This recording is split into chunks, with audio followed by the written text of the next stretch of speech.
முழுக்க முழுக்க விஷவள்ளி போட்டுக்கிட்டு இருக்கிறது நாடகம் அப்படின்றத இனியா தெளிவா கௌரி அம்மாவுக்கு புரிய வச்சுட்டாங்க. அத்தை அமுதா சித்தி அழுகுறாங்க அப்படின்னா அவங்களுக்கு நீங்க பச்சாதாபம் பார்க்காதீங்க. ஏன்னா அவங்க பண்ற விஷயங்கள் எல்லாமே சந்தேகத்துக்கு இடமா இருக்குது. யாழினி எல்லாரையும் ரொம்ப சுலபத்துல நம்பிடுவா. அதனாலதான் அவன் மூலியமாவே இந்த வீட்டுக்குள்ள அமுதா சித்தி வந்திருக்காளோ அப்படின்னு எனக்கு தோணுது. நீங்க எனக்கு உதவி பண்ணணும். அமுதா சித்தியோட போன்ல யார் யார்ட்டெல்லாம் பேசியிருக்காங்க அப்படின்ற ஸ்கிரீன்ஷாட்டை எனக்கு அனுப்பி வைங்க.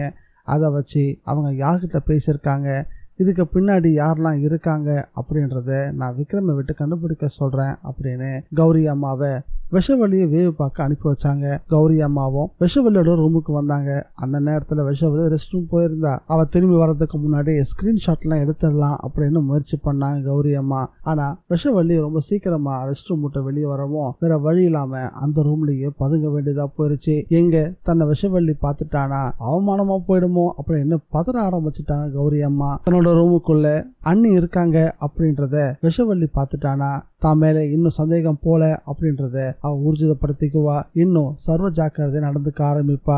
அடுத்த எபிசோட்ல விஷவள்ளி கௌரி அம்மாவை பாப்பான்னு நீங்க நினைக்கிறீங்களா, இல்ல பார்க்க மாட்டா கௌரி அம்மா சுலபமா தப்பிச்சிருவாங்க அப்படின்னு நீங்க நினைக்கிறீங்களா? உங்களோட கருத்து என்னன்றத மறக்காம கமெண்ட்ல பதிவு பண்ணுங்க. வணக்கம் மக்களை, welcome to TN Vijay review.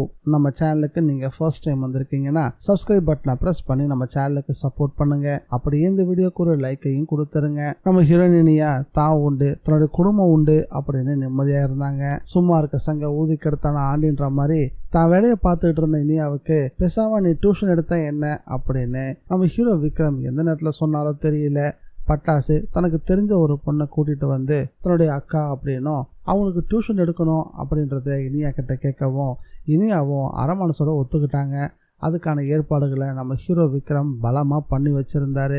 நம்ம ஹீரோயின் இனியாவும் வித்யான்ற பொண்ணுக்கு கிளாஸ் எடுக்கவும் ஆரம்பிச்சுட்டாங்க. இனியா கிளாஸ் எடுக்க விதம் ரொம்ப பிடிச்சு போய் தன்னுடைய ஃப்ரெண்ட்ஸையும் அந்த வித்யா இப்ப கூட்டிட்டு வந்திருக்கா. ஆனா பிரச்சனை இங்கதான் ஆரம்பிச்சுது. வித்யாவோட அண்ணன் ஒரு குடிகாரன், அது நம்ம கணேசன். பட்டாசை பிடிச்சு இழுத்துக்கிட்டு எந்த டியூஷன்ல படிக்கிறா அப்படின்றத விசாரிச்சுக்கிட்டு நம்ம ஹீரோயின் இனியா வீட்டுக்குள்ளேயே நுழைஞ்சிட்டான். நுழைஞ்சதோடு இல்லாம இப்பவே வித்யாவை கூட அனுப்பி வை, அவ படிச்சதெல்லாம் போதும் அப்படின்னு படிப்புக்கு முக்கியத்துவம் கொடுக்காத மாதிரியே பேச ஆரம்பிக்கவும் நம்ம ஹீரோயின் இனியாவால் அதை பொறுத்துக்க முடியல. அனுப்ப முடியாது, டியூஷனை முடிச்சுட்டு தான் அனுப்பி வைப்பேன் அப்படின்னு அவங்க கோவமா சொல்ல அவனும் சத்தம் போட ஆரம்பிச்சான். கொஞ்சம் மரியாதை குறைவா பேசவும் ஆரம்பிச்சான். அவன் இனியாக்குள்ள தூங்கிட்டு இருந்த சிங்கத்தை தட்டி எழுப்பிட்டான். உடனே இனியா ஆக்ரோஷம் ஆயிட்டாங்க. அவனை கடுமையா எச்சரிக்கையும் பண்ண ஆரம்பிச்சாங்க. அதோட முடிஞ்சுதா இல்ல அந்த நேரம் பார்த்தா நம்ம ஹீரோ விக்ரம் உள்ள வந்தாரா? வித்யாவோட அண்ணன் இனியாவை பேசுறத மட்டும் விக்ரம் பார்த்தாருன்னா அவனை உண்டு இல்லைன்னு ஆக்கிடுவாரு.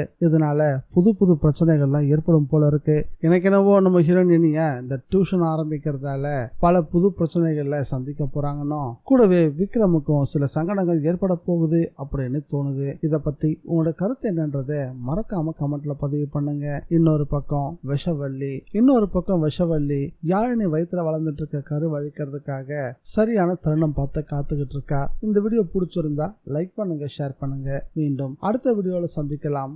Bye guys.